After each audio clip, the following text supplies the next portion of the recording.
Hey, what's going on? Good to see you again. Well, you'll see me, but I can't see you. You know what I mean. I'm sitting there, usually like I hesitate before I hit that record button. It's like what I want to say, how do I want to say it, what topic, and so forth and so on. And I know I have a good plan on my paper. I sometimes do, but for some reason, I guess part of this gift I have from the good Lord is that it kind of just flows, you know. So anyway, um, I want to bring up something that is uh, paramount in the spiritual belief. I mean, now I like a disclaimer.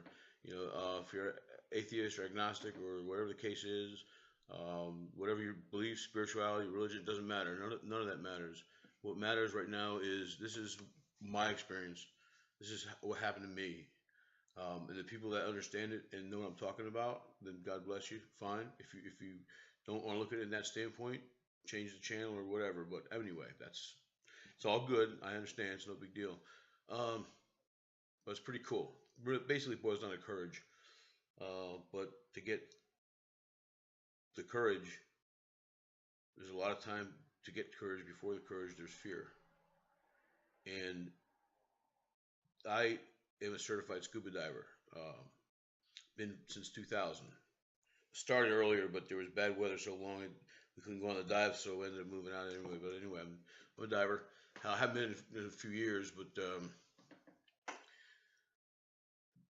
when I was married with the ex, what do I want to call her, wife, the first one, the divorce was my idea, so it's okay. I used to go out in boats and stuff with my buddies, and we'd go diving, catch lobsters and stuff. And then when I took over as a single dad, and that's why this is a happy story, because all it was like, only she meets somebody else and leave me the kids, and she met someone else and left me the kids, and I raised my children for many, many, many years, not a lot of help, driving here, going there, homework, wash the dishes, cook the dinner, laundry, but it was all beautiful. It was my children who I love beyond comprehension. Um, so anyway, I did that, and when I became single, I couldn't just go away and go on the boats like I used to. I'd have to have a babysitter. So anyway, now and then I'd go. But what I would do is when I did suddenly have a pocket of free time, I would drive down to the beach with my scuba gear, and I'd suit up at the car and walk over to the water and go on a dive. And I'd go out to this, what's called this, down off Fort Lauderdale. In case you ever go down there, off Fort Lauderdale, there's a couple reef systems. They call them reef systems. The first reef system is the closest to the beach. It's not that deep, and there's nothing much to see. It's like right on the edge of the sand. You want to go diving. I mean, I always want to do something at least a little significant, 12 feet at least. I mean, I've been down to 85 feet before, but I mean, the deeper you go, the faster you use your air. So if you could find a nice reef with all kind of stuff at like 12 feet, and to me that was ideal. And for some reason you can go back to the same part of the reef, and it just seems different than the last time we were there. Things are moving and growing and evolving and all. So anyway, I went on a few dives off the beach and I never put much thought into the sharks and whatnot because I'm not super really afraid of sharks. I mean, I don't want to be chomped down by a 12-foot great white shark. But at the same time, as far as like just going off the beach, I know what's out there. There's nurse sharks, and they're basically always resting underneath near a boulder on the bottom of the water. Don't bother them; they don't bother you. But there's still a possibility of like a tiger shark or something being around. So, like, okay, I've been on several dives off the beach. Yeah. Oh yeah. You caught me. Okay. Okay. Yeah. Yeah. Mr. Mod. Once in a while, I like a cigarette. Balance, whatever. It's no big deal. I know. Just saying. So anyway, there's been a couple occasions, and like I said, I've been on several dives, but a couple occasions where I had a little more fear of the shark idea. And I've dove out the Atlantic Ocean at night before, with octopuses out, and you can't even see if there's a shark coming. So that's what faith does for me. It gives me courage. Those two dives that went off the beach when I was a little afraid of the idea of a shark, I put it in God's hands. I said, that's all I can do. And I said, I have faith in you, God. I'm putting it all in your hands. You'll protect me. And it made me, knowing I had God with me on that and protecting me, it just, not that it couldn't actually have happened. It could have, but just knowing that gave me this comfort and it brought up my courage. So that's all I'm saying is like whether your higher power is a doorknob or you don't have one or whatever it is, Just if you don't believe in God, then just believe in yourself. I mean, okay, so you don't believe in God, so I mean, a lot of people go diving and don't think of God like I did. I went diving and didn't think of God, so it's not a big deal. But I'm just saying is it's pretty cool how it works. And I usually have a main topic that I can discuss, but also I like to enjoy myself and share some experiences of mine, stories, and some wisdom as well. I don't want to just always do the same thing. And sometimes I hesitate for different reasons. Sometimes I just flat out forget what I was saying at 52. uh, Traveling. Oh, I know what brings to mind. Keep out my head. I don't know what state or what part of the world, whoever you are, live in, or who you know.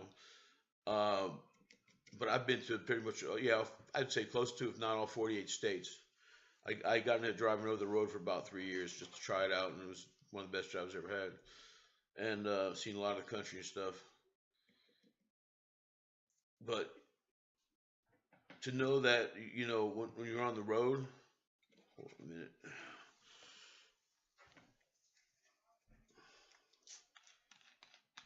I'm gonna edit this. I don't know what I was saying. Dry mouth. I got it. I'm sorry.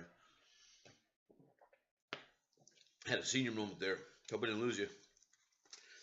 So anyway, oh wait, hold on. Anybody want one?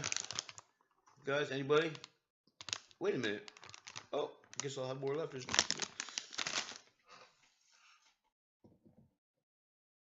Well, we lived in. I know what I was going to say. I'm sorry, really am. Caused me to smoke a cigarette. I feel so bad. Not. I made a mistake. So what? Uh, Living in a state, whether married or single, well, more married than anything.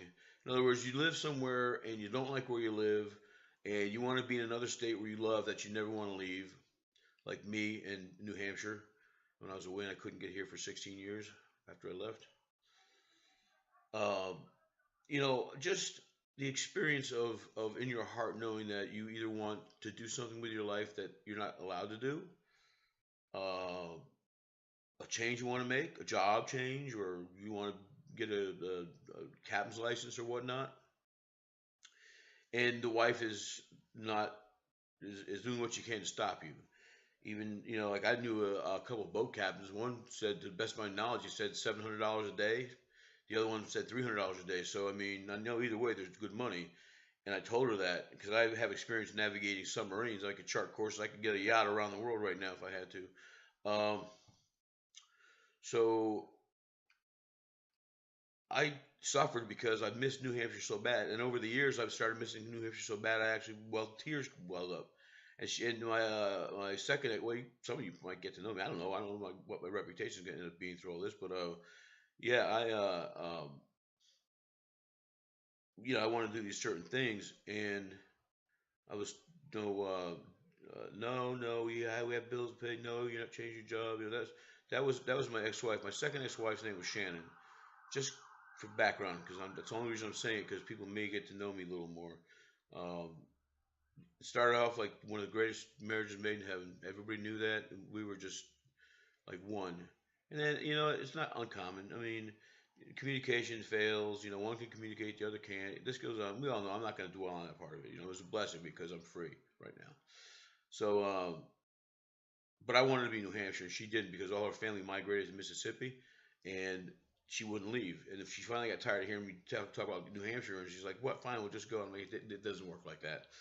But anyway, the point is that when we miss a place real bad that we live, that we're able to live at, um, I was asking myself, look, I know she's my wife, and but she's only one woman, and I understand females very well. Maybe not perfectly, but I've got plenty of experience down that avenue. And it's a matter of saying, look, what place you want to live. There's a lakes you love and the mountains you love and everything else about it you love. Um, and you're from there. And I'm a New Englander. I'm from New England. I was living down in South Mississippi for 10 years.